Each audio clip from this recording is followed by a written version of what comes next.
She raised her shirt to reveal the wound, and the Admiral fell silent when he saw her rib scars. Sometimes, silence speaks louder than orders, and sometimes the bravest thing a soldier can do isn't to fight, but to show the truth. This is the story of Lieutenant Maya Rios, a combat medic in the U.S. Navy, a woman who carried her scars, not for pity, but as proof. Proof that courage isn't always decorated, and justice isn't always loud. It's 1945 hours at Naval Station Coronado, California. The Pacific wind hums low. Helicopters return from night operations, engines cooling under the fading orange light. Lieutenant Maya Rios moves quietly between the medbay and the command office, clipboard in hand, uniform sharp. Her pace is steady, disciplined, precise, the kind that comes from years of surviving chaos. But tonight, her eyes show something different, something heavy, something that doesn't belong to routine. 3 nights ago, during a classified maritime recovery mission, her unit was ambushed near the Horn of Africa, a small recon team, 8 operators, and her, the only medic on board. The operation went south fast. Incoming fire shredded their RHIB boat. Shrapnel tore through Maya's side. She remembers the flash, the sting, and then the dark ocean swallowing her. But she didn't black out. She held pressure on her own wound with one hand, while stabilizing a bleeding petty officer with the other. 2 hours later, she dragged him onto a cargo vessel under hostile conditions, half-conscious, blood soaking her camis. When the mission debrief hit headquarters, they called it a partial success. 2 lives saved, 3 wounded, 1 incident under investigation. But Maya knew the truth. Someone had leaked their coordinates. The ambush wasn't random, and the man responsible wasn't overseas. He was sitting behind a desk on base. For days, whispers followed her like shadows. Rios went rogue. She disobeyed protocol. She's lucky to be alive, but she'll never wear the uniform again. Maya didn't argue, didn't explain. Because when you're in the military long enough, you learn that truth has a rank, and sometimes it ranks lower than convenience. But there was one person who noticed her silence. Commander Ethan Cole, her former CO. Cole had seen her stitch men back together in combat zones no one dared mention. He'd seen her stay awake 3 days straight during the Fallujah flood operations, refusing morphine just to keep working. When he saw her sitting alone in the medbay that night, wrapping her ribs again, he stopped. Cole.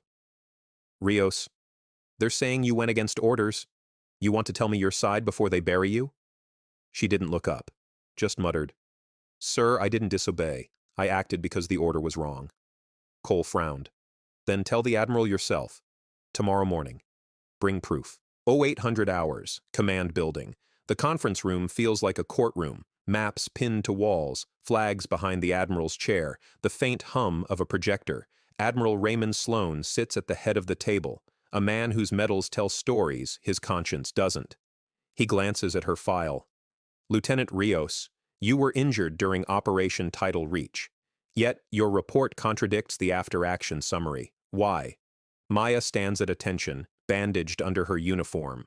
Because, sir, the summary is false. The room stills. Officers exchange looks. She takes a breath. There was a leak. Our coordinates were transmitted from inside this base, from operations control. That's why we were ambushed. The Admiral's jaw tightens. Those are serious accusations, Lieutenant. Yes, sir. But not as serious as covering them up. He leans forward, smirking slightly. You think you can prove that? Maya hesitates. Then slowly, she reaches for her side. With trembling hands, she untucks her uniform shirt, lifts it just above her ribs, revealing a long, brutal scar curved under her ribs, still angry and red. Gasps ripple through the officers. Maya's voice doesn't shake. This is where the shrapnel entered.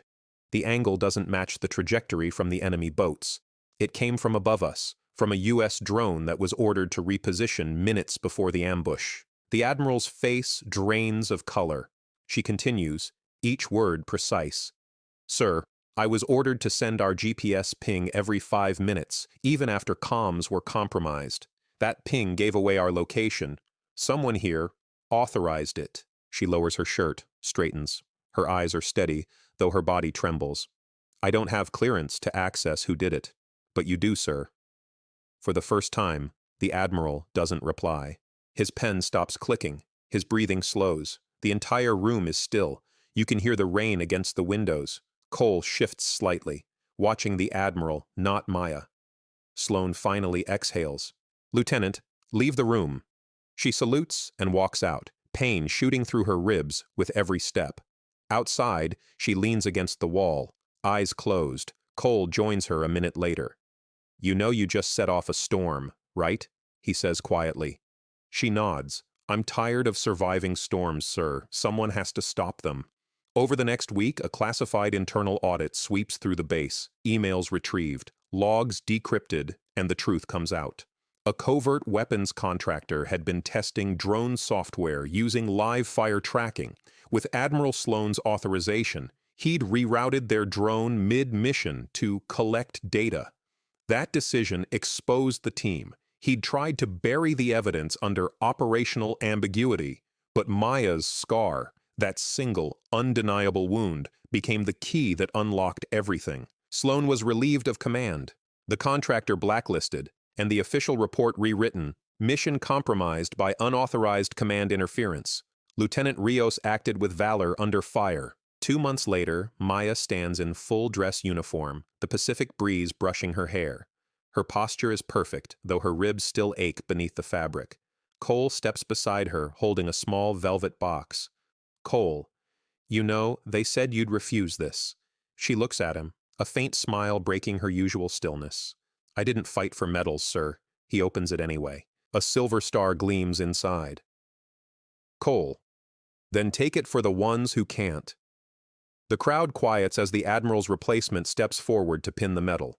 Maya salutes, not for recognition, but for closure. The cameras flash, but her mind drifts back to the ocean, to the night she stitched her own wound, bleeding under fire. That's where she earned this moment, not today, not under applause, but in silence, surrounded by chaos. Later that evening, Maya walks along the shoreline behind the base. The horizon burns gold as the sun sinks.